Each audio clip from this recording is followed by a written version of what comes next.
Creo que todos ustedes saben que Letras Corsaria ha sido nominada como la mejor librería cultural de España 2024. Así que empezamos por el aplauso. Jordi me la ha pillado,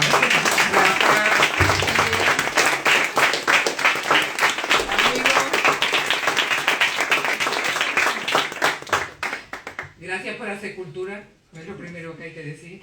Y creo que ningún autor mejor para hablar hoy en letras que Jordi Carrión. Yo le digo Jordi, aunque el firme siempre es Jordi Carrión, pero lo conocí como Jordi, así que van a escuchar en más de una ocasión eso mientras hablamos.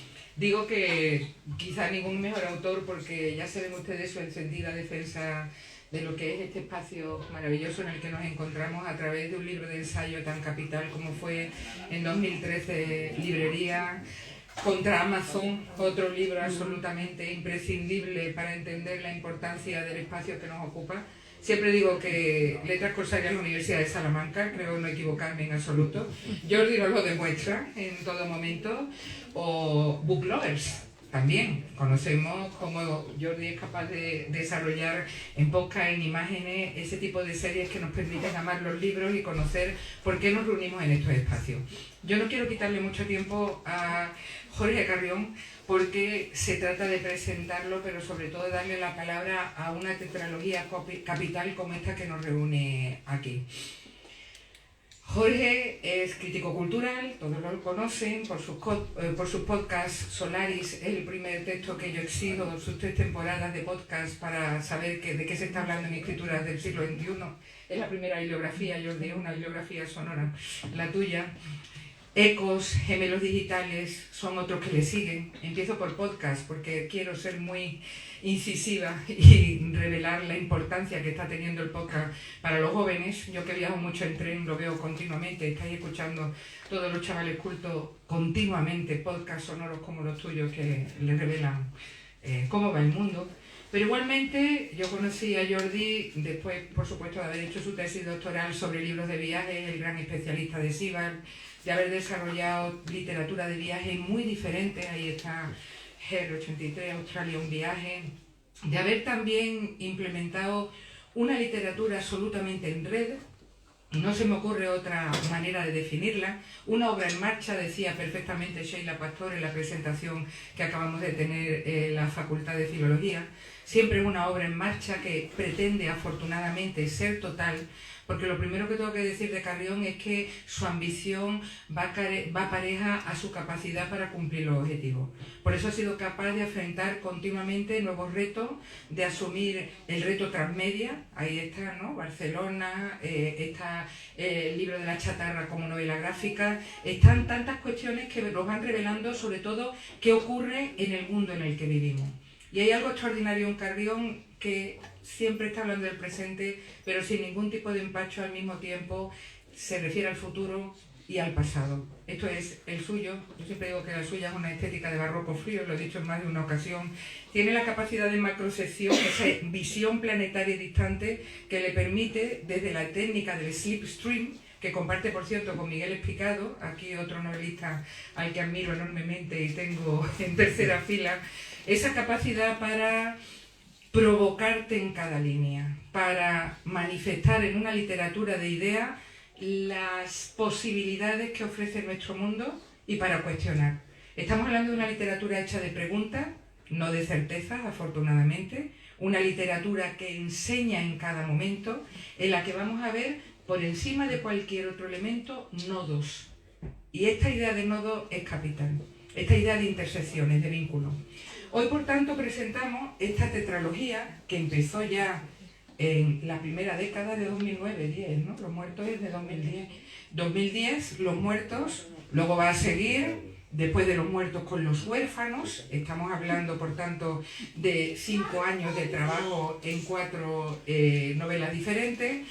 Los turistas, la tercera obra, Los difuntos, aparecidas las 2 en 2015, que van manifestando pues la capacidad que tiene este autor para hacer una radiografía de lo que él conoce perfectamente, el final del siglo XX, el principio del XXI. Y es una radiografía que se acomoda tanto a nuestros tiempos como también, y esto es fundamental, a los espacios. Jorge es un gran viajero. Ya en la nota de autor de esta tetralogía con el interés que él revela desde el principio en presentarla y editarla en un volumen conjunto, lo que no es vano. La tetralogía nos permite ver avanzar a los personajes. Él, que es un gran defensor, como ahora hablaremos, de las buenas series de televisión, yo también estoy totalmente de acuerdo con tu ensayo El Tele Shakespeare. Él, que es un gran defensor de las series de televisión que nos hacen realmente soñar con la posibilidad de llegar a conocer a los personajes, sabe perfectamente que el documento o el capítulo seriado, las temporadas, nos permiten ahondar de una nueva manera en los personajes. Bueno, pues con esta visión de futuro, Jordi empezó con Los Muertos a hacer un texto que podríamos en principio englobar en lo que sería una estética cyberpunk. En realidad es una serie de televisión, ahora hablaremos de eso si tú quieres. Una serie de televisión, la descubrimos, que desarrollan dos personajes que serán capitales en esta tetralogía. Fijaos en los nombres, Josh Carrington y Mario Álvarez. Aquí tengo a mi lado a un señor que se llama Jorge Carrington, Carrión, Gálvez, Álvarez. Luego veremos si eres tú o no eres tú, pero esos guionistas de una serie de televisión que se llaman George Carrington y Mario Álvarez, que empiezan a ser realmente claves para entender lo que significan Los Muertos, van a desarrollar un texto serial en el que vamos a percibir no solo continuos guiños a la cultura contemporánea, porque se va a desarrollar la primera temporada perfectamente con los ecos de Blade Runner por detrás, la segunda temporada con los ecos de otra serie capital como Los Sopranos, serie absolutamente básica para entender el mundo, sino que además de ver esa serie en un modo showing not telling, o sea, descriptivo, como si fuera pantalla, y esto me importa mucho destacarlo, showing not telling, ser capaz de narrar pantallazo a pantallazo lo que va ocurriendo, con los huecos, elipsis, intersticio, silencio que provoca en la lectura lo que vamos leyendo. Va desarrollando, digo, una serie en la que descubrimos a un personaje, él es un nuevo, que llega, como en Terminator, a una sociedad en la que muy pronto descubre que hay una violencia tremenda, sistémica. La gente se divide en castas, los nuevos, los viejos, hay violencia. Otra de las grandes cosas de la literatura de Carrión es que no olvida que el ser humano es guerra, aparte de afectos. Me interesa mucho y me gustaría que habláramos de eso porque creo que es una de las grandes potencias de esta tetralogía. Y además de esa serie de televisión en donde muy pronto va a ser fundamental los temas básicos de Carrión, como son la identidad, la injusticia, la desigualdad, como los nuevos modos de percepción del mundo y las nuevas tecnologías están en realidad en muchos casos habilitándonos para fomentar la desigualdad. Las redes sociales, por ejemplo, y la desigualdad es uno de los grandes temas que utiliza Jordi en su literatura. Además de eso, en Los Muertos vamos a ver un comentario, un metacomentario de la serie, cosa que me parece también muy significativa porque en la literatura en español no estábamos tan acostumbrados precisamente a ver dentro de una novela en la que se cuentan dos temporadas de una serie de televisión, otras dos partes que son comentarios hechos por los propios guionistas de la serie. Absolutamente significativo porque provocan claves de escritura capitales y sobre todo políticos y éticos. Que eso también querría hablar contigo de la significación de esos comentarios. Me parecen muy, sobre todo, perceptivos desde el punto de vista que se hacen por dos personajes tan diferentes como son los propios guionistas, el último comentario y el primero por una señora que lo hace para la cadena Fox News. Y todos sabemos lo que significa la cadena Fox desde el punto de vista del conservadurismo ideológico. Fijaos ya esa primera novela cómo nos está poniendo en tensión. Teóricamente vamos a explicar una serie de televisión, pero se está reflejando cómo es venir de fuera y encontrarte con la desolación, el racismo, la violencia en el mundo. El segundo texto, con un título también durísimo, Todos somos huérfanos, se va a repetir en más de una ocasión en esta tetralogía, se escribe desde la orfandad. Los huérfanos transcurre teóricamente en unos años después, prácticamente también, donde se ha producido una tercera guerra mundial. No voy a revelarlo todo, solo decir que el narrador, que desde un búnker en Pekín está contando la historia de lo que sucedió, desde un planteamiento distópico, se da la mano con esa sociedad absolutamente marcada por la violencia terrible que ha asignado Los Muertos. Vemos de nuevo una entrada terrorífica en lo que puede significar, en este caso, la violencia, sobre todo con una y me encantaría también que comentáramos esto, reflexión muy original sobre los peligros a los que puede llevar la memoria histórica.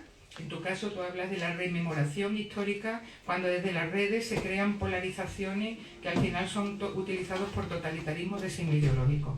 La novela es profundamente política, habla de memoria, pero no utiliza los clichés de la memoria anterior. Cuando el señor que está en el búnker, en el Pekín, sabiendo que nunca más va a ver la luz, habla de la memoria, lo revisa de un modo absolutamente novedoso. Nada que ver con los textos de la memoria a los que estamos acostumbrados a enfrentarnos habitualmente. Por eso digo que esta novela también fue un antes y un después desde el punto de vista político, utilizando de nuevo la ciencia ficción, ¿no? El género político por antonomasia, también creo en el siglo XXI. La tercera, y ya voy terminando, los turistas, nos habla de un tema que Jordi conoce perfectamente también, como es el postureo del posturismo. Él ha reflexionado mucho sobre el posturismo, ya sabéis, el postureo, el posturismo, el turismo de lujo, el turismo que no lo es, a través de la revisión de un cuento que te fascina, El hombre de la multitud. También hablaremos de tu visión del turismo. Y también quiero hablarte, yo no sé si eres brujo, pero algo hay en ti que hay ahora series de televisión como The White Lotus, que cuando la vi pensé perfectamente, es como si Jordi hubiera estado viendo lo que iba a suceder, sobre lo que significa el turismo contemporáneo. Series de televisión de mucha calidad, en donde se nos habla de identidad, de consumo, de dinero. Bueno, los turistas, ese personaje que va a perseguir a una mujer sin cara, anónima, bueno, sin cara, sin definir en el mundo, nos va a hacer una radiografía del maelstrom, del caos, de la entropía en la que vivimos. De nuevo, muy pronto vamos a descubrir sus conexiones con los otros textos de la trilogía y terminamos, para darle ya la palabra a Jordi, con los difuntos. Fijaos, la primera, los muertos, la última, los difuntos. Es el epílogo. Estaréis pensando, qué raro. En realidad el título en inglés era la de los máquinas y sombras, lo dices tú muy bien, es que no me acuerdo el principio, el informe de las máquinas y sombras, el Machine and Shadows. Bueno, en español se llama la serie de televisión Los Difuntos. De nuevo volvemos a una serie de televisión. De nuevo volvemos al punto de partida. Vamos a descubrir a través de un género tan muchas veces denigrado como es la serie de televisión, y volviendo a ese universo, a unos individuos que llegan a un lugar y que, como son nuevos, en la primera eran pateadas por unos skinner, por ejemplo, hasta casi matarlos apalizados. Solo dependían de la compasión de algunos que de vez en cuando en los puntos de aparición lo salvaban, pero en general eran pateados por quienes los rodeaban. De nuevo vemos a un tipo, en este caso en la Nueva York del steampunk, la Nueva York de principios del siglo XX. Fijaos qué juego estamos haciendo.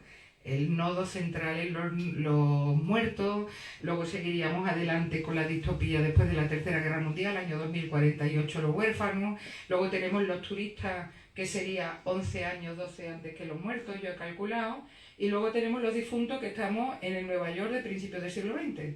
Y eso es el final.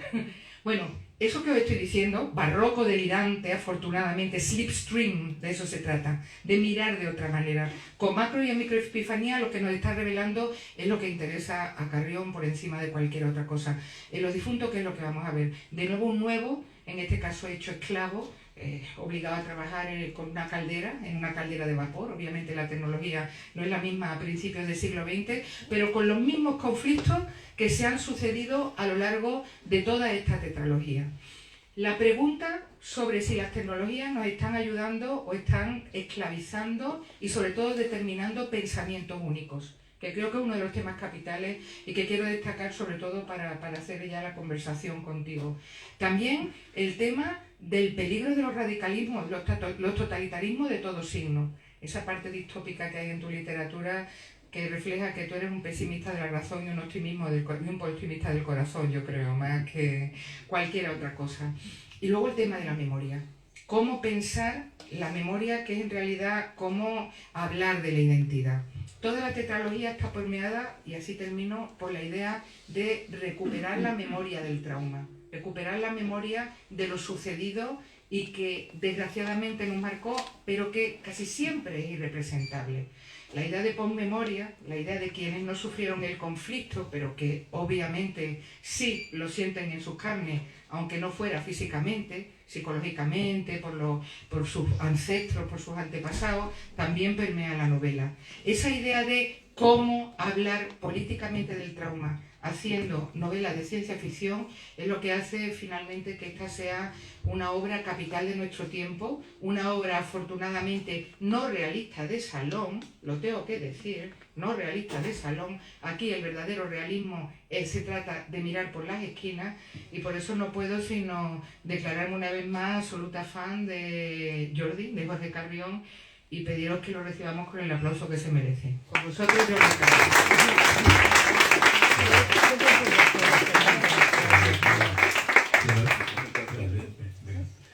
Si lo agradezco al final, lo hacemos.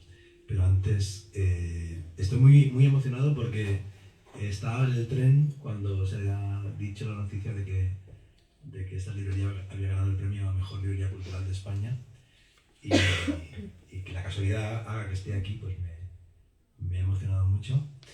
Y realmente se ve así de vista por qué, o sea, por qué, ¿no? Con esas dedicatorias, con esa selección, ¿no? Aquí cátedra, aquí detrás una grava, la selección que hay en la mesa de novedades, ahí arriba no está newsletter Corsaria, fue creo que la primera librería de España que hizo en serio una newsletter, y ahí en la puerta Vampir, atención a los niños, o sea, es una librería ejemplar, así que se merece sin duda este premio, y estoy encantado de casualmente estar hoy aquí. Además, acompañado de Paqui Noguerol, nos conocimos hace 15 años en Caracas, y dimos una conferencia no preparada juntos, alucinante, porque hemos vivido lo mismo, hablamos de lo mismo, pensamos muy parecido, y dimos una charla de pie, a dos voces, que ya selló una amistad para siempre. Y de todo lo que ha hecho Paqui, pues no sé ni por dónde empezar. En verdad no es tan difícil la novela. Se entiende bien. Pero sí que la estructura es esta que ha comentado Paqui. Es decir, tiene 4 partes, es como una trilogía y media, porque hay 3 novelas y una novela corta, o 3 novelas y un cuento largo. Y lo que lo empezó todo es esta novela que se llama Los Muertos, y que es la primera parte. Cuando yo estaba acabando de leer de escribir Los Muertos, es cuando entendí que ese mundo me interesaba mucho y que yo quería desarrollarlo con más narrativa, con más extensión, con más expansión, y ahí se me ocurrió Los Huérfanos y los Turistas, como una especie de Los Muertos, que como decía Paqui, habla de una serie de televisión que se llama Los Muertos, como centro, y después estaría Los Huérfanos, que es como la secuela, no de la serie Los Muertos, sino de lo que ocurrió en el mundo donde se estrenó Los Muertos, ¿no? Que ese mundo pues derivó lamentablemente hacia la Tercera Guerra Mundial, y estamos en un búnker subterráneo donde unos supervivientes de esa guerra, de esa destrucción, nos cuentan qué ha pasado. Y después yo quería contar el origen de ese mundo, que es Los Turistas. Los Turistas es una novela que, como dice Paqui, cuando la escribí no era nada común escribir sobre turismo, ¿no? Para mí es un gran tema, es un temazo. Todos somos turistas. El turismo ahora radicalmente está cambiando en nuestras ciudades, ¿no? Después de la pandemia. También Salamanca está siendo gentrificada y atravesada por el turismo.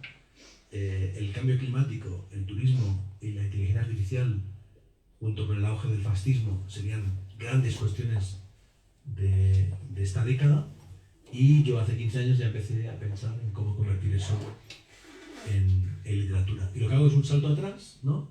Una precuela del mundo de los muertos, y explico qué pasó en el año 99 en el mundo, en el año 2000, justo antes de las Torres Gemelas, ¿no? O sea, cómo era viajar en el mundo previo al 11S, un mundo maravilloso en el cual pues, llegabas una hora antes de que saliera el avión y no había ningún problema porque el control de seguridad era muy rápido, y no tenía nada que ver con la paranoia que después se impuso, ¿no? Ahí hay 3 partes, ¿no? Los Muertos, que tiene que ver con este mundo cyberpunk; Los huérfanos, que es más humanista, porque es muy importante en los huérfanos Thomas Mann, la montaña mágica, es muy importante el diccionario, el narrador, que por cierto estudió, y eso no me acordaba, en la Universidad de Salamanca. Marcelo es argentino y estudió aquí, y por eso escribe un español muy raro, muy bolaño, ¿no? Muy internacional. Los huérfanos ocurren en este búnker, los turistas es un viaje por todo el mundo, y en las 3 novelas aparecen un poco George Carrington y Mario Álvarez, que nunca me habían dicho lo de Galvez. Álvarez y Galvez, yo lo vi. No, porque lo que todo el mundo me decía era, bueno, tú eres George Carrington, ¿no? Pero no, yo soy Mario Álvarez, digamos, no soy ninguno de los dos, pero George Carrington es nieto de uno de los pilotos de uno de los aviones que bombardearon Hiroshima, y Mario Álvarez es nieto de un soldado republicano de la Guerra Civil Española. Entonces yo estaba más vinculado con Mario Álvarez y no con George Carrington.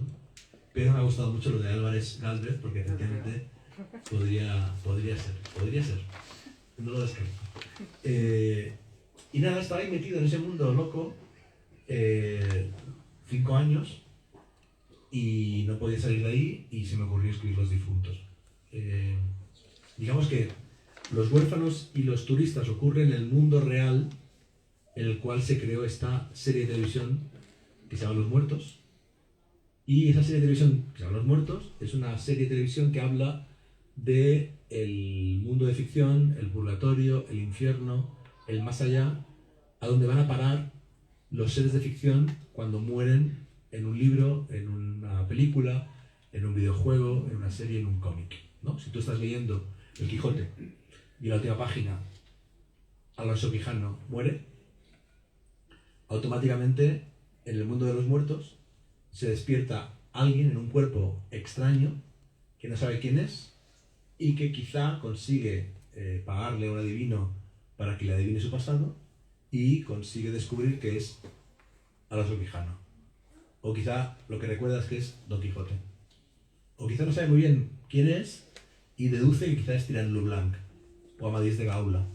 Porque no es un mundo claro en el cual el muerto de la ficción sabe quién es, sino que tiene que averiguar su identidad, ¿no? Un poco lo que hacemos todos nosotros, que tampoco sabemos muy bien quiénes somos, y a través de lecturas, a través de familia, a través de maestros y maestras, construimos una ficción que es el yo, ¿no?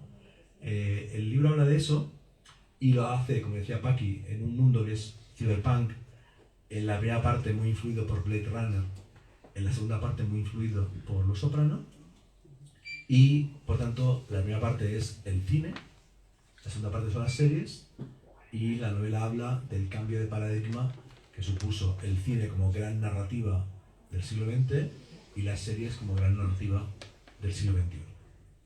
Como estaba metido en ese mundo muy obsesivamente y ya había contado la historia de Mario Álvarez y George Carrington, se me ocurrió que me faltaba por contar la historia de ese mundo de ficción. Y pensé, wow, el mundo de los muertos ya existía en la antigua Grecia. Cada vez que un rapsoda recitaba la Odisea o la Ilíada, moría Aquiles. Y Aquiles se despertaba en el mundo de los muertos. Y en la Edad Media, cuando los trovadores y los juglares contaban los cantares de gesta, también los que morían en esos cantares se despertaban en el mundo de los muertos, ¿no? Entonces cada época tuvo sus muertos de ficción.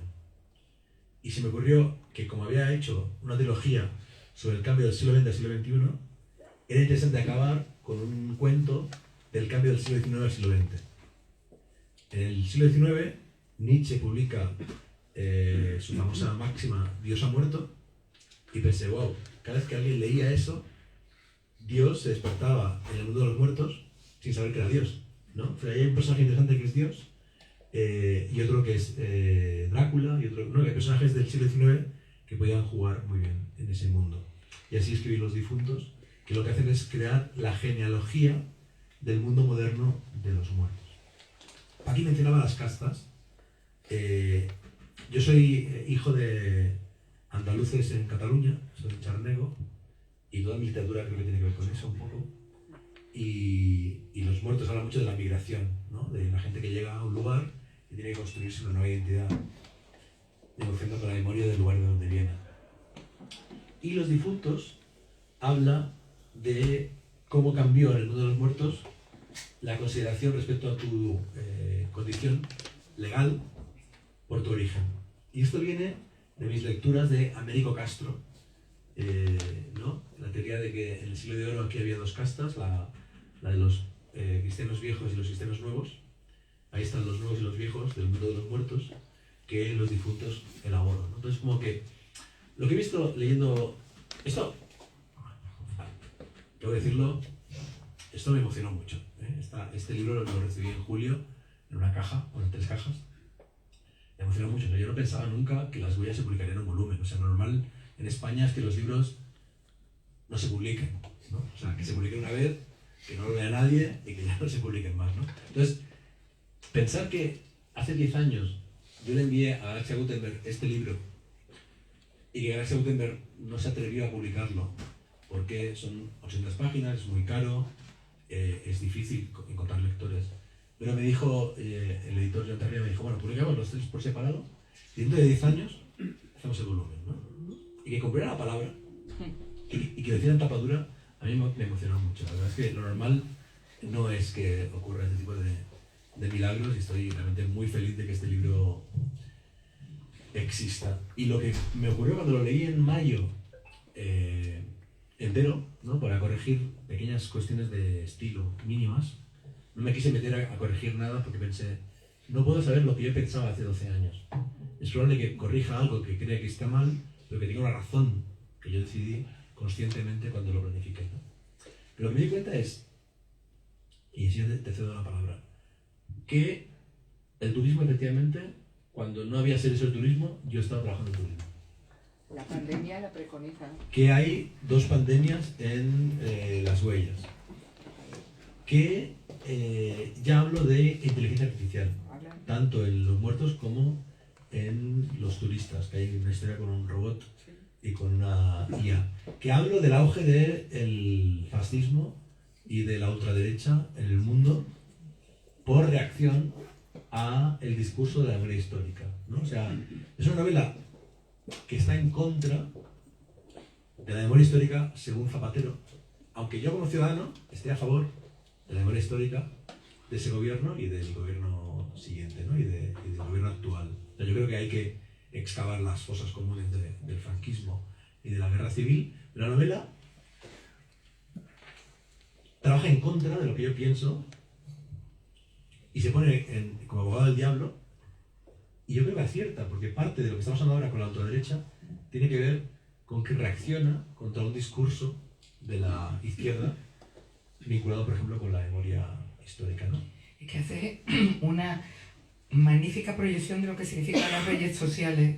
Jorge inventa de vez en cuando algunas apps o redes en las que la gente se une, MyPain, ¿no? En los muertos, Memory Book en los huérfanos, esas redes sociales donde desgraciadamente se degradan las ideas sistemáticamente porque todo tiene que ser maniqueamente blanco o negro. Yo creo que ahí está tu visión, tu carácter visionario, de darte cuenta de que ya solo se leen los que quieren, que van cada vez restringiendo más los espacios y como consecuencia la rememoración histórica se convierte muy pronto en simplemente el ascenso de los totalitarismos fascistas, ¿no? Que es lo que muestran muy bien a través de la red Memory Book, que además utiliza Microsoft y es la empresa la que está metiendo bots y una opinión. Me parece interesantísima esa parte. Sí, la verdad es que no he pensado tampoco hasta que lo leí, ¿no? Y es que Los Muertos habla de la serie de televisión como objetos culturales centrales de la primera década del siglo.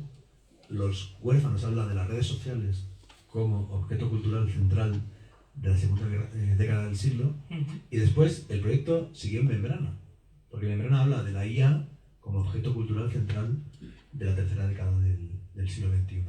Pero más allá de eso, Los Muertos, aunque hable de Los Soprano y de Blade Runner y de un mundo de ficción, en verdad habla de la Guerra Civil Española. O sea, es mi novela sobre la Guerra Civil Española. Y de lo que hablo ahí es de la gestión de la memoria, ¿no? Yo le pensaba, y no tengo respuestas a lo que me dices, pero hoy pensaba, si finalmente en Valencia, espero que no, han muerto 100 personas. Espero que no. Pero se han muerto 100 personas. En Atocha murieron 200. En Barcelona murieron 15. ¿Cómo gestionamos la memoria, el duelo por esas víctimas? ¿Cómo empatizamos? ¿Cómo representamos? ¿No? ¿Y hasta qué punto mi relación personal con ese tipo de víctimas es muy diferente de mi relación personal con víctimas de películas, de series o de novelas, ¿no? Porque yo hoy no he llorado. Yo lloré cuando el atentado de Atocha estaba en Uruguay, mi madre me lo contó por email y yo lloré, ¿no? Con el de Barcelona también lloré. Y me fui a Barcelona, estábamos de vacaciones, volví a Barcelona para escribir un reportaje. Hoy no he llorado. Y en cambio, cuando acabó Six Feet Under, la serie de televisión, yo lloré, ¿no? O sea, ¿cómo es la relación con el otro y hasta qué punto el otro real se ficcionaliza en el discurso mediático, en tu subjetividad, ¿no? Entonces, Los Muertos habla de eso. Habla de nuestra relación con los otros, humanos y no humanos. Y creo que, os digo que no tengo respuesta a lo que estoy diciendo, y por eso escribí una novela.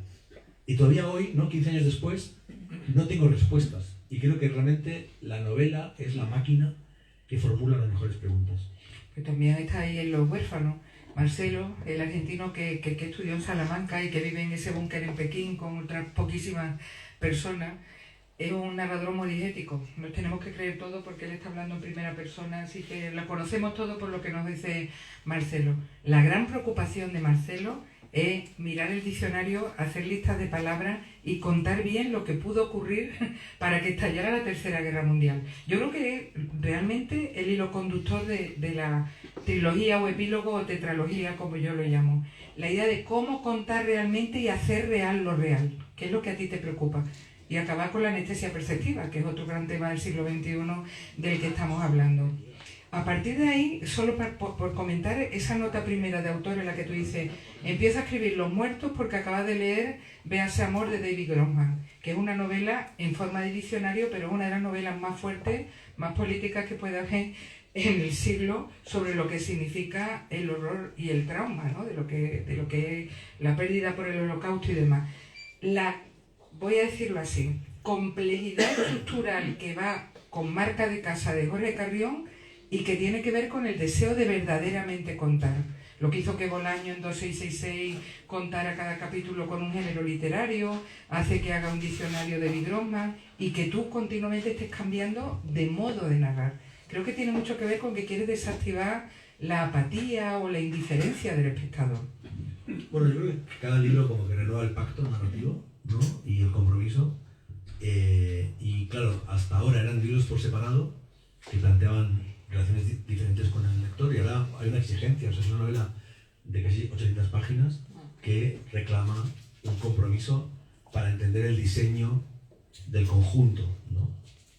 Por otro lado, antes decía lo que he visto releyéndola, he visto que aunque hay muchas lecturas, desde Véase Amor, que si no la habéis leído es una novela increíble, de David Grossman, brutal, para mí la mejor novela que se ha escrito sobre el Holocausto, hasta Respiración Artificial de Ricardo Piglia, hasta probablemente Bolaño, las dos novelas largas de Bolaño, que son dos obras maestras, Thomas Mann, hay mucha literatura. Pero también me di cuenta, que no me acordaba, que hay mucha vida. O sea, muchas cosas que hicieron personajes me las dijeron personas a las que amé.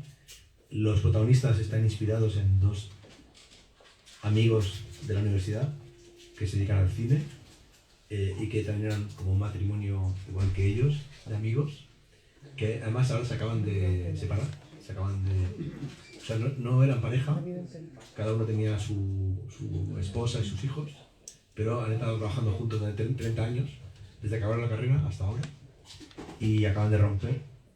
Y me di cuenta de lo importante que fueron ellos y la idea de la amistad masculina para el libro, por hablar de todos los viajes. Son novelas que los lugares que aparecen yo he estado, menos Moscú, donde fui después, cuando ya publiqué la novela, y fui al metro de Moscú porque yo me acordaba que había creado esta escena y quería ir al lugar de mi escena para conocerlo, ¿no? Hay mucha vida, es una novela muy vivida. Por un lado, hay mucha literatura, por otro, pero yo creo que el detonante que yo siempre imaginé vinculado con ver Los Sopranos, ver series de televisión y leer a Grossman fue un viaje. Porque esta novela se me ocurre en los años en que yo fui 3 años seguidos a Israel.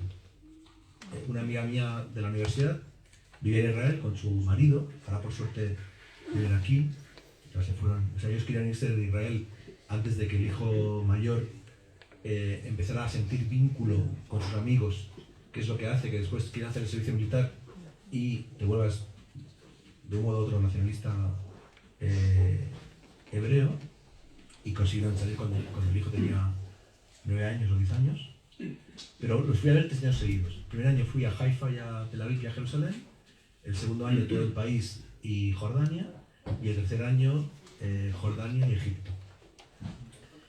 Y ahí, claro, ahí nació el proyecto, porque yo venía de la tradición de lecturas judías, Walter Benjamin, Primo Levi, etc. Quería conocer lo que habían hecho en Israel, que era una utopía, y descubrí pues, que era una apartheid, ¿no? Yo recorrí todo el muro, hice un reportaje que lo publiqué sobre el muro de Israel con Palestina, y yo creo que todo el proyecto nace justamente de eso, ¿no? O sea, sigue... La separación y todo. Claro, o sea, todo está ahí, ¿no? Y el epicentro del proyecto, que puede parecer que está entre Nueva York y Pekín, lo cual es evidentemente querido, ¿no? Yo estuve en el búnker de Pekín, de Mao, que aparece en Los Huérfanos. Evidentemente hablo de Nueva York como capital del siglo XX y Pekín como capital del siglo XXI, pero quizá en el centro de todo está Israel. Por eso Ben Grossman, el personaje de Membrana, es un israelí, y ahí también, claro, es que es muy inquietante, ¿no? Porque a mí no me interesa esa idea de adivinar el futuro. De hecho, ahora estuve en Los Ángeles y fui al Bradbury Building, ¿no? El edificio que aparece en Blade Runner. Y claro, Los Ángeles ahora no se parece en nada a Blade Runner. Lo que pasa ahora en Los Ángeles, que es de ciencia ficción o de terror, es la plaga de los zombies del fentanilo, ¿no? Y nadie imaginó que eso iba a pasar, ¿no? No hay coches voladores en Los Ángeles. Hay seres humanos drogadictos que viven en la calle, ¿no? Entonces, a mí eso no me interesa. Pero, claro, qué fuerte lo de la pandemia, qué fuerte lo de la ultraderecha, y qué fuerte que en Membrana 2019 imagino que en Israel ya hay una IA que está matando palestinos, ¿no? ¿Qué es lo que está pasando ahora? Que una IA está decidiendo objetivos en Gaza, ¿no? Entonces, como que eso, no sé cómo decirlo, me incomoda muchísimo, pero creo que demuestra que la literatura piensa de otra manera y tiene un poder, ¿no? Sobre todo la ficción, que no tiene, por ejemplo, el ensayo, ¿no?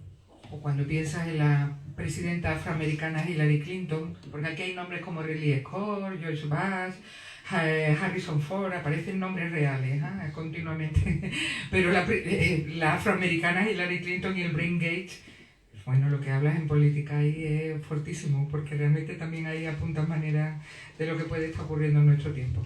Bueno, es que en la serie se adivinó, o sea, las series prefiguraron a un presidente de Estados Unidos negro, mujer, que todavía no ha llegado. Tienen una dimensión entre profética y pedagógica, ¿no? Porque educan en la posibilidad de que en el imaginario ocurra algo que después puede ocurrir en la realidad.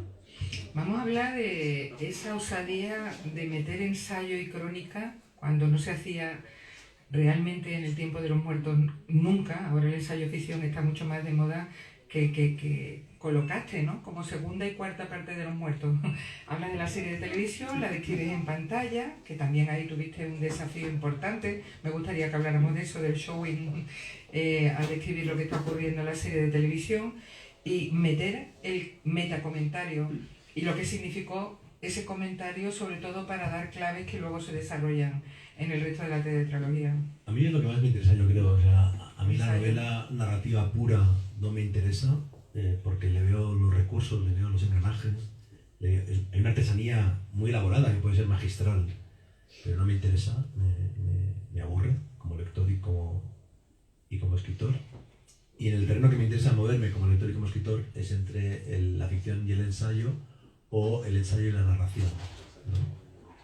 Y efectivamente, o sea, Los Muertos fue un desafío porque no es mi estilo, yo no escribo así. Los Muertos está escrito con frases muy cortas, como si fuera un guión, un falso guión, y después hay una crónica y un ensayo. Los Huérfanos tiene crónica de la reanimación histórica, que Marcelo ha escrito por todo el mundo cuando trabajaba para la ONU, y reflexión más filosófica. Los Turistas es la más novela, pero tiene un poema. Y vamos a hablar de ese poema que es maravilloso, Teoría General de la Huella. Tienes que hablar de este poema porque yo creo que es importante, ¿no? O sea, yo ya había acabado de escribir Los Turistas, y me había costado muy poco, unos meses. Había tomado como referencia Desgracia de Coetzee y El Sábado de McEwan. Estoy en directo libre, narrador focalizado, viaje de vuelta al mundo, y de pronto lo acabo y digo, aquí falta algo, y no encontraba el qué. Y me acordé de un libro maravilloso de Bruce Chatwin, un viajero escritor inglés, que se llama Los Trozos de la Canción, que es un libro que tiene 3 partes. Una parte narrativa, que cuenta la historia de los aborígenes australianos y de su viaje. Una parte que son apuntes de un cuaderno de viaje, de lecturas, citas. Y tercera parte, que es, otra vez, el ensayo narrativo. Y dije, wow, claro, me falta una parte central que rompa el género, ¿no? Y ahí se me ocurrió que como hay un personaje en Los Turistas que tiene 1000 años y que es el espíritu del viaje, que es un personaje fantástico. La mujer de la multitud, retomando multitud. el libro del hombre de la multitud, ¿no? El cuento de Poe.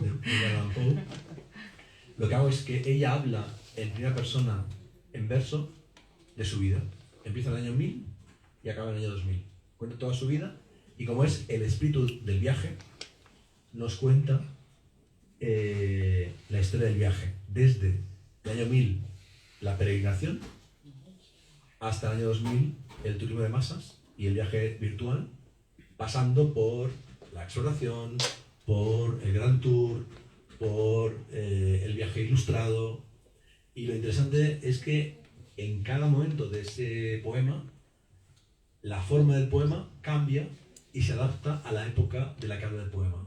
De modo que el poema empieza en latín, porque en España se hablaba en latín en el año 1000, se escribía en latín, con jarchas mozárabes, después es romance, en el siglo XVI es soneto, en el siglo XVIII es alejandrino, y en el siglo XX es verso libre. O sea, va mutando. Te tuvo que costar muchísimo trabajo porque muchísimo, es complejísimo. Yo no soy poeta, para mí la poesía No, pero es además cambiándolo fonéticamente, sintáctico. Sí, ¿Quieres leer algo para que vean qué estilo?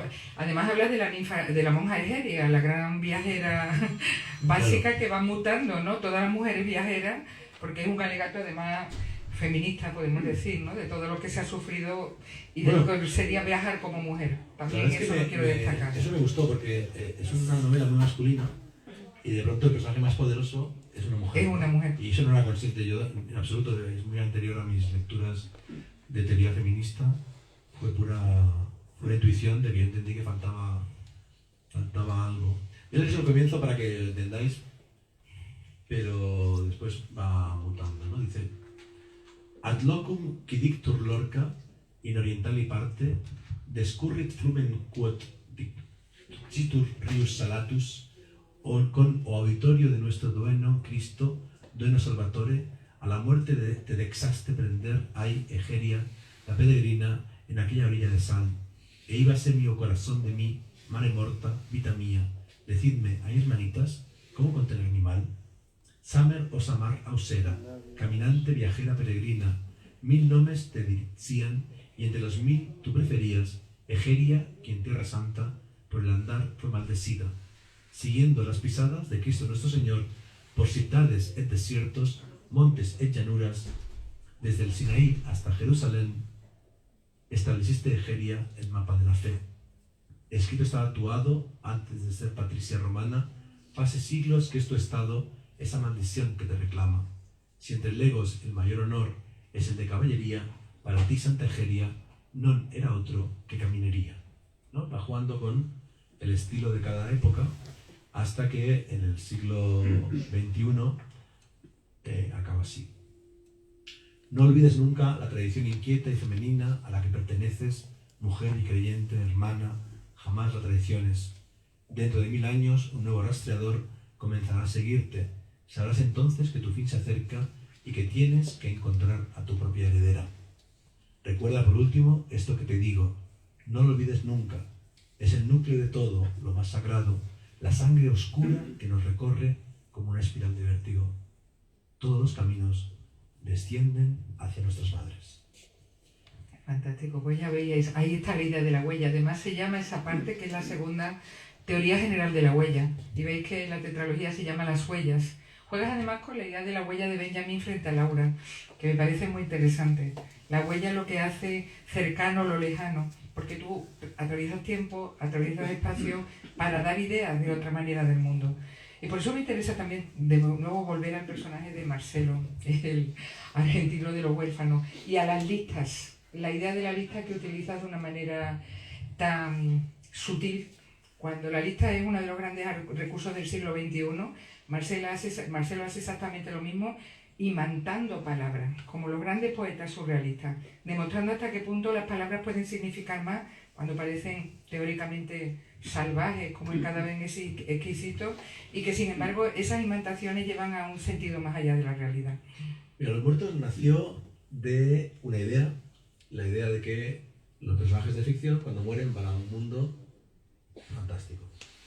Los Turistas nació de una idea, un concepto que era reescribir El hombre de la multitud de Edgar Allan Poe, que es un cuento sobre el nacimiento de la ciudad moderna, Londres, siglo XIX, en el siglo XX, cuando pasamos de metrópolis a cosmópolis. El mundo entero es una ciudad y es un viaje por todo el mundo. Los Difuntos nace de una idea que es el remake, la precuela de Los Muertos. Los Huérfanos nace en cambio de una frase. Se me ocurre una frase que es: he tardado 13 años en acostumbrarme a la luz amarilla. Estoy a punto de subir a un avión, esto me ha pasado muchas veces. Cuando estoy en trenes o aviones o a punto de viajar, se me ocurren ideas. Y en el avión empecé a escribir la novela, que era Marcelo, que habla así, y que está en un búnker, luz amarilla. De la luz amarilla fui al búnker, del búnker Tercera Guerra Mundial, Los Muertos, y ya todo fue como brotando a partir de esa frase, de ese narrador. Que es un narrador que ha enloquecido, que lleva muy mal el encierro, que no tiene amigos dentro del búnker, que habla por chat porque internet ha caído, pero si tú te acuerdas de alguna dirección de algún link y tienes suerte y ese link existe, puedes acceder a algunas ruinas de internet, ¿no? Hubo una copia de internet que se activó cuando cayó internet y ahí él tiene un amigo que chatea en otro búnker en una isla, pero está muy solo, ¿no? Y para no enloquecer, para no hacer lo que desea, que es tener sexo con una chica muy joven, Los Huérfanos es una novela muy oscura que yo no hubiera escrito cuando ya era padre, porque ese Marcelo me llevó al deseo por la niña que nació el día que cerraron el búnker y que tiene 13 años. La novela empieza con el cumpleaños de Tei. Para controlar su deseo por Tei, para no enloquecer del todo, se le ocurre memorizar el diccionario. Y eso parte de algo muy raro, que es que todos aquí, cuando queríamos buscar una palabra, íbamos a un libro y en un momento dado empezamos a buscar las palabras en internet. Él lo que quiere es reconectar con el libro, reconectar con el lenguaje y memorizar el diccionario. Entonces, lo que decía Paqui es que hay unas listas de palabras que él va memorizando y fue muy bonito eso, porque era coger el diccionario de la RAE, que ya hace años que no lo abría, irme a una letra y de una lista de 500 palabras elegir las 24 que me cuadraban para... Y haces poemas. Y haces poemas en lista. Para hacer una especie como de apropiación, porque voy seccionando palabras y definiciones. O sea, pongamos que eran 100 palabras y había 500 definiciones, elegía 21 palabras y 4 definiciones que en un ejercicio de bricolaje funcionaba como un pequeño poema, ¿no? Entonces eso le da el ritmo a la novela, un ritmo diferente, porque el libro tiene como 3 ritmos, ¿no? Marcelo en el búnker, el chat con su amigo y los viajes que hizo por el mundo para investigar la organización histórica. Entonces de pronto también hay otro ritmo que es el de las listas. Tenemos que ir terminando, pero yo no quiero dejar de decir lo que me parece que es un proyecto cerrado, clausurado en sí mismo, porque después de esto vino Membrana, de la que no les he hablado, la novela Membrana. Con Sheila Pastor estábamos ahora comentando un poco en tu presentación. Membrana, Lo Viral, todos los museos son novelas de ciencia ficción. Realmente tu proyecto Solaris es como que este mundo en sí mismo se ha cerrado, me da la impresión, me gustaría saber la opinión. Y no vas a volver a visitarlo porque ya le sacaste todo el partido con los presentes alternativos, todos los pasados y todos los futuros se convierten en presentes, todos los espacios un espacio. Bueno, Sheila Pastor tiene un libro maravilloso, un ensayo que se llama Las derivas del viaje en el siglo XXI. No esperes de mí los mapas. Tú ya citaste ese mapa, has hecho ese mapa indirecto en tu literatura. Y yo creo que esto ya está cerrado. Me gustaría saber tu opinión, porque ahora estás con Membrana, con otras historias. Sí, yo creo que claramente era un proyecto cerrado, por eso el libro en papel lo clausura. Además no quise pensar en cómic o en serie o película. Gran media. Me parece que es un libro... Es más, en Los Muertos hay un ensayo en el cual se argumenta que es imposible hacer una adaptación de Los Muertos, ¿no? El propio libro rebate la posibilidad de que se adapte a otro lenguaje. Pero lo que me he dado cuenta también ahora en estos días es que con Los Muertos empezó un camino que hasta ahora ha llegado a todos los museos. Y es un camino coherente. Sí, sí, eso está claro. Son 6 novelas, con lo cual ya tengo, creo, el proyecto de mi 7ª novela, pero creo que no habrá 8ª. O sea, sinceramente, creo que es muy posible que lo que tenía que decir en ficción se acabe con el nuevo libro que estoy escribiendo, porque un camino coherente desde Los Muertos hasta ese libro no creo que tenga continuación. Y tiene que ver con la expansión, porque Las Huellas es una novela global,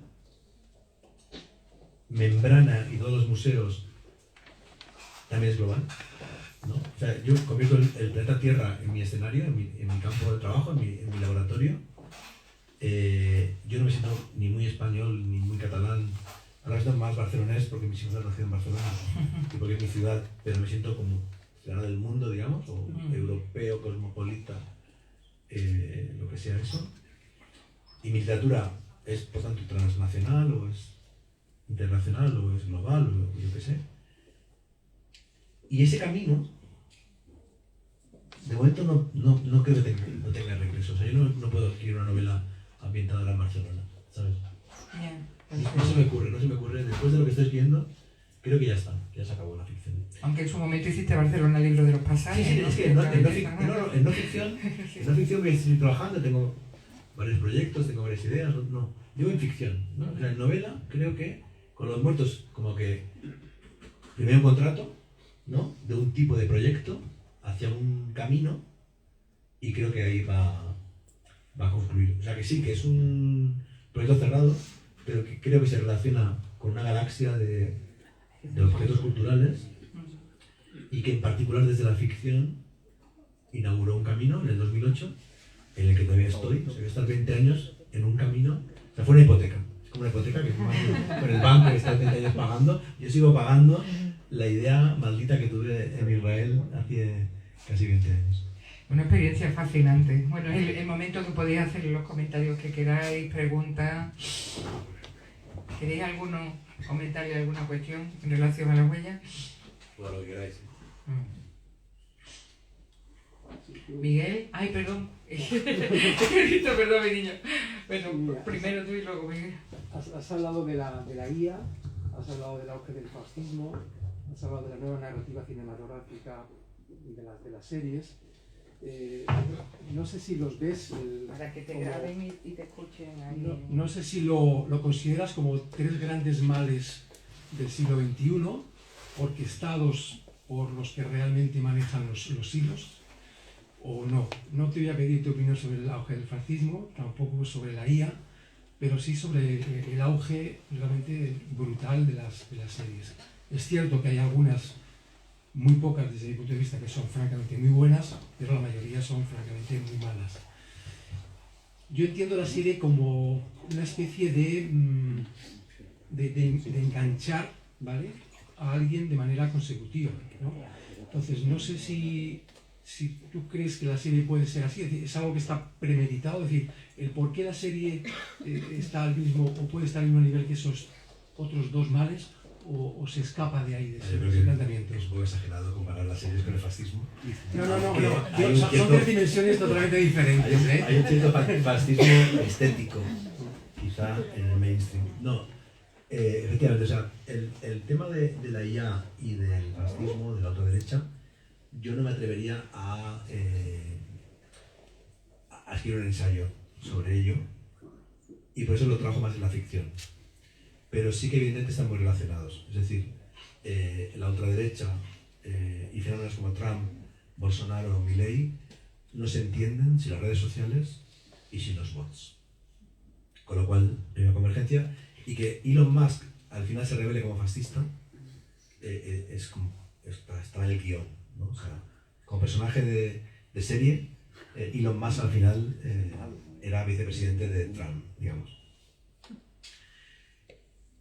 Yo tengo un ensayo que ha mencionado Paqui, que se llama Tele Shakespeare, que lo publiqué en el 2011, que era el boom de lo que se llamó la tercera edad de la televisión, porque en la primera década habíamos tenido Los Soprano, The Wire, Six Feet Under, The Shield. Dexter. Dexter no creo que sea tan buena, pero muy interesante. Breaking Bad. Estaba 24, estaban Dexter, había otros A 2 metros de Girls, ¿no? O sea, había series muy buenas. Yo estaba como muy eufórico con eso. Pero ahora he publicado el libro en una edición ampliada, con 100 páginas más, y en el prólogo digo que quizá el fenómeno acabó en el 2019, con el final de Juego de Tronos, que fue la última vez en que todos vimos una serie, ¿no? La última vez que todos vimos una serie fue Juego de Tronos. Eso no ha vuelto a pasar. Y tienes razón que ahora la mayoría son muy malas, lo cual es muy paradójico porque se hacen muchas más que antes. De modo que el porcentaje de buenas es ínfimo. O sea, ahora mismo yo no tengo ninguna serie que ver. No hay ninguna serie buena ahora mismo que ver, a mi criterio. Ayer empecé la nueva de Peaky Blinders, que está muy bien, pero no es extraordinario. Entonces, claro, las series, ¿qué ocurre? Que están diseñadas para no acabar, por un lado. Por otro lado, las series en el ecosistema previo a las plataformas destacaban, ¿no? O sea, tú veías una serie y en parte era buena, pero en parte también había un contexto de recepción en el cual tú estabas invitado a ver la serie. Por ejemplo, esperabas toda la semana, el jueves por la noche, para ver el capítulo. Por ejemplo, ibas al videoclub y alquilabas el DVD y pagabas 3 euros. Ahora, como no estás invitado, sino que estás en el sistema del buffet libre, ayer tuve una conversación con el dueño, con el director de filming, y me decía que el problema es que nadie llega al minuto 20 de ningún capítulo y de ninguna película. O sea que lo difícil es que alguien acabe una película en una plataforma. O sea, el propio ecosistema que supuestamente favorecía las series ha dinamitado las series, ¿no? Y ha cambiado nuestra forma de consumir. Entonces estamos más tiempo buscando series que viendo series. Por tanto, yo diría que en el 2019 acabó el fenómeno, pero que sí que hay 50 obras maestras, 200 series que hay que ver. El problema es que ya las he visto. Entonces ahora tengo un problema de oferta, ¿no? Pero es muy fuerte. O sea, yo en 20 años no me ha pasado lo que me pasa ahora. O sea, en 20 años yo cada noche tenía algo que ver. Siempre había algo que ver. Y ahora que tenemos todas las series en 5 plataformas no sabemos qué ver, ¿no? Eso es muy paradójico, muy raro, pero está haciendo que veamos más cine, lo cual es muy bueno, muy interesante, y que leamos más. Con lo cual, en el fondo, está bien, ¿no? Acaba una etapa y llega otra, creo. Pero Carrington y Álvarez quieren que su serie solo tenga 2 temporadas y 8 capítulos cada una. Se niega a que siga, lo que es muy significativo por no seguir esa parte comercial. Miguel. Y hackeando. Sí. Y hackear. Pues hilando, yo creo que no hay series para nosotros porque somos muy pocos y ya está. Y los que tienen los datos lo saben, no es más que eso. Y cuando yo echo la vista atrás y pienso en cuando empecé a leer tus novelas, pienso que en ese momento quizás a lo mejor tú escribiste estas novelas pensando en un contexto de recepción, en el que estas novelas serían entendidas por gente que sabía que era lo siguiente que había que escribir, porque tenían la cultura literaria suficiente como para entender que tú estabas proponiendo el siguiente paso de una tradición muy sofisticada, que tú comprendías muy bien y eras capaz de continuar de una manera creativa. Yo no sé si tu decisión de zanjar tu aventura con la ficción también tiene que ver con la percepción de que ya no hay un contexto de recepción donde vaya a ser comprendido el esfuerzo que supuso levantar esa pedazo de obra y ya no te motiva. Sobre el primero, tienes razón, claro, que es una cuestión de Big Data, lo de las series, pero siempre ha habido en los canales de televisión y las productoras alguien que ha defendido hacer series para una minoría, aunque fuera con el argumento de que se ganarían premios y el prestigio haría que la empresa tuviera un retorno, no económico sino simbólico. Y por ejemplo Ripley, ¿no? Que es una maravilla, buenísima. La escena de la barca es una de las grandes escenas de la historia del cine. La hizo Netflix, ¿no? Blanco y negro, lenta y con cada plano una composición pictórica, ¿no? Entonces yo creo que es muy importante, yo lo intento comunicar pero nadie me escucha, que las productoras y cualquier centro cultural tenga un departamento de I+D, ¿no? O sea, es muy importante que Anagrama, que yo creo que lo hace, tenga autores que no venden lo que ellos consideran lo mínimo, porque eso hace avanzar a Anagrama, ¿no? Y que Movistar o Atresmedia tenga también, ¿no?, una apuesta por proyectos arriesgados, y en general se hace, pero cada vez menos. Por otro lado, también puede ocurrir, y es probable que sea así, que haya series muy buenas que me estoy perdiendo. Porque Netflix, lo que tú dices es verdad, pero también sobre todo no hace visible lo minoritario. Entonces de pronto hay 10 series, una turca, una coreana, una argentina y otra norteamericana, muy buenas en Netflix, que nadie está viendo porque el algoritmo no lo hace visible.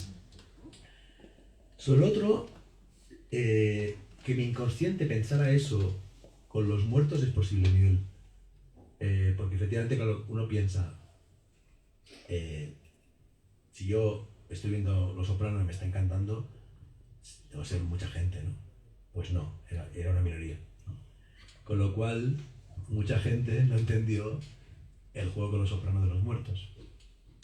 Pero ahí creo que yo tuve suerte, porque tuve una recepción, y creo que esa idea un poco romántica pero válida de Paul Celan, la literatura no se impone, se expone.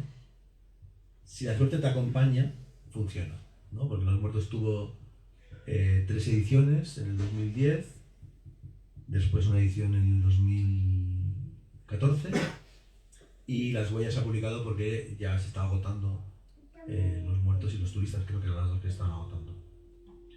de modo que en el tiempo va encontrando sus lectores. Y lo de la ficción no, o sea, yo la verdad es que tengo suerte, porque tengo lectores, tengo editor, y podría, o sea, tengo motivación. Estoy muy motivado con lo que estoy escribiendo, que es lo más raro que he escrito nunca. ¿De qué va? Oye, o sea, con algo que ya hemos hecho dos veces, ya con una curiosidad, nada. No se puede decir. Oh. Porque además tengo siempre esa idea de que si lo cuento, que alguien va a hacer algo parecido y lo va a publicar antes que yo. Y después lo publico y es tan marciano que a nadie se le haya ocurrido ni la posibilidad, ¿no? Yo con la pandemia pensé que el mundo se hundía, que las librerías desaparecerían, algo muy pesimista, y decidí no publicar en Membrana, ¿no? Entonces la dejé un año y después la envié al premio Ciudadano Astro, que había que esperar como 6 meses más, y he estado todo el rato pensando, seguro que alguien ha escrito una novela narrada por una inteligencia artificial del futuro en forma de catálogo de exposición, ¿sabes? Que era absurdo pensar que alguien se le haya ocurrido el mismo camino. No es por motivación, estoy muy motivado. Es porque realmente no se me ocurre nada ahora mismo que pueda ir después de eso que estoy escribiendo en ficción, y en cambio tengo como 5 ideas que me motivan mucho de no ficción. Entonces creo que de modo natural podría acabar ahí, de aquí a 20 años igual se me ocurre una novela. Pero es que no sé, no tengo ni idea de por dónde podría ir algo. O sea, yo creo que con Los Muertos empezó un viaje, y el destino al que estoy llegando con la nueva novela es tan lejano respecto a ese viaje que ya no sé cómo podría llegar más lejos, ¿no? Pero eso es una cuestión de autoexigencia y también de tonterías mías. Sea ficción o no ficción, vamos a seguir disfrutándolo igual. Así que vamos a despedir ya el acto aplaudiéndolo como se merece, y nada, comprar el libro y vienen para que se lo firmen. Gracias.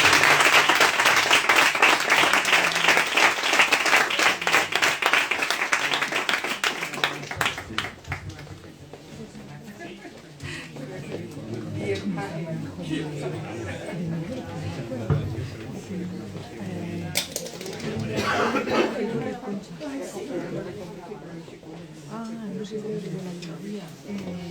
¿Cómo se llama el personaje de director? Tiene una cosa de San. Pues no sé. Empieza por aquí. No sé cómo se llama.